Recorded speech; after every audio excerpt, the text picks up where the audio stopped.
Hey, what is happening, everybody? Hopefully everybody's having a fantastic week.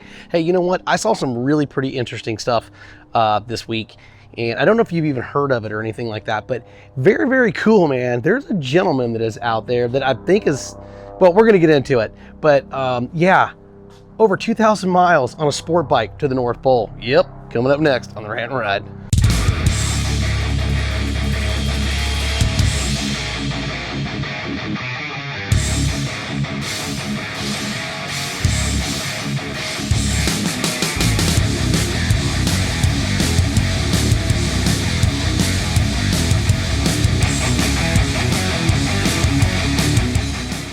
Hey, what is happening? Happy Friday. Dreary day, but still not too bad. It's like in the mid-50s here in Texas. Just a couple days ago, it was almost 80. You want to change? Move to Texas. Anyway, I got a couple things. Hear me out. Before we get started on tonight's video, first off, thank you to everybody. Make sure you hit that subscribe button. Make sure you hit the thumbs up. And also make sure you click that bell so that you are informed on every video that we do. We have over 300 of them. And not only that, I would like to make sure that everybody understands I did not quit my podcast. It's still coming. I've got some new stuff coming up. With the stuff that's going on, I don't want to sit there and beat a dead horse, but yes, I got a lot going on with, and I got some changes that are going to be for the better. Third and final, before we get started on tonight's Rant and Ride, hey, you know what? Facebook, Dual Sport Global. Go look it up. Go hit the invite. Go get part of it. Be on it. It's going to be really cool, man. It's going to be a great group on Facebook if you're into that stuff. Really cool riders. We've got guys that are from all around the world, very knowledgeable. And if you're a new rider or if you're just getting into this, man, go over there and join the group because there's going to be a lot of really cool stuff on there. And I think you will want to be part of it because it is going to be awesome. Everything from gear to stories to camping to cooking to, man, you pick it. It's going to be on. It's going to be really cool. And everybody, we got it set up to where, you know what? No snapper heads allowed. Everybody has got to be basically cool or you are not in. Anyway, on to the Rant and Ride. I'm sorry, but I wanted to get that out. I know we're about 2 minutes in, but I don't know if you've if you've even heard of this, but there is a gentleman I'm going to get his name wrong. It's like Sjaak Lucassen or something. And I know I'm going to get it wrong, but this guy, man, I mean, really kind of neat what this guy's doing. If you haven't seen this, I'm going to have pictures on screen of his bike, but what this guy's doing is he is basically taking a sport bike and doing a full 180 degree flip on this bad boy and going to turn it into a dual sport adventure bike, and he's going to the North Pole.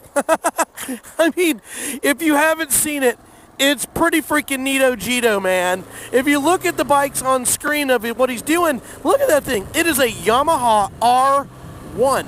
Yamaha R1. And he is converting that motorcycle into a dual sport.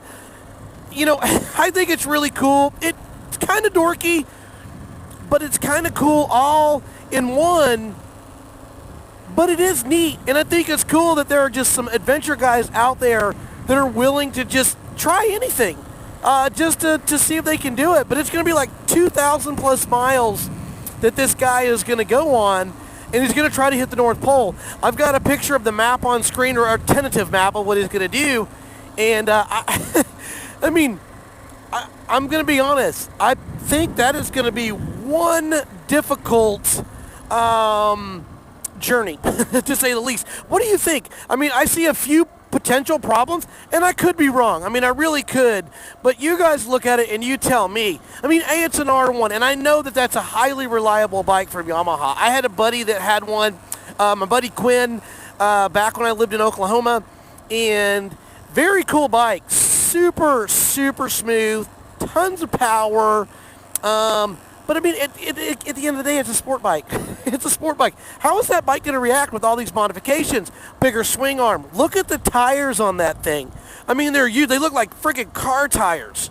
So how is that engine going to react to that? So they don't go into a whole lot of detail of how this bike's going to be outfitted or how it's going to be set up. But I know it's a reliable bike. I just don't know if that's going to put a lot of stress on the engine. You sport bike guys that are out there, let me know, because you'd know a heck of a lot more than I would. And my thing is look at the size of the tires and those wheels on that thing. I mean, what if he's got to do any kind of hairpin turning or anything like that? I'm not seeing it. I'm not seeing it, man. I'm not seeing that bike's going to have hard turning problems. But maybe the map is set up to where it's really going to be more of is almost straight line. It'd have to be, right? I mean, am I wrong? I mean, it'd have to be more straight line adventuring, because if he's doing switchbacks and stuff like that, I'm not seeing it. I'm really, really not going to see in that. Not only that, what if you got to fix that tire? Is he going to have a tag car or something like that? You'd think you'd have to. Because how are you going to, I mean, look at that thing. It's huge. It's absolutely huge. I don't know how you'd fix it unless it's a solid core tire or something like that. I could potentially maybe see that. Ice, all that stuff, I mean, what are you going to do as far as because when you're on the North Pole, there's ice, there's snow, there's going to be all these different types of changing terrain. You're going to have swappable spikes to put in that thing? I mean, I'm just saying, I want your honest opinion and put it down low, because I'm not, I don't know. I'm leaning on you guys to sit there and put it in there. But I do think it's very interesting, and I do think it's really pretty cool on that. And will the engine be able to survive 2,000-something miles in those type of conditions, especially when he starts getting closer to the North Pole? Those super, super harsh conditions, very, very low temps. How will the actual oil, they say they're going to put a special oil in there. Maybe you guys know of an oil that'll go down to that temperature of around, it could be get down to 60 below. So, I don't know, man. But I do think it's cool, and I think it's neat because, you know what, there's just people out there that are willing to push the envelope, and I think it's super cool. And that's what makes, adventure riders unique, because they're willing to try something crazy. And, well, it don't get much crazier than that. But down below in the comments, tell me what you think about it, and if you think he can make it, or can he not make it. It is the R1. Is that the best choice for a sport bike to him to convert and turn it into an adventure bike to do that trip? Anyway, stay safe.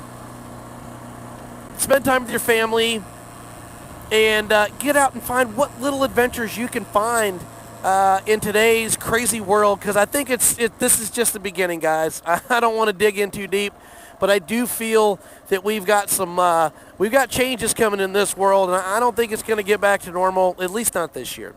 But I appreciate everybody that stops in and is part of the 690 ADV. And don't forget, go to Facebook, look up Dual Sport Global, and hit that join button and be part of it, because I think you'll be very interested. And we're going to do something completely different. A lot of cool guys.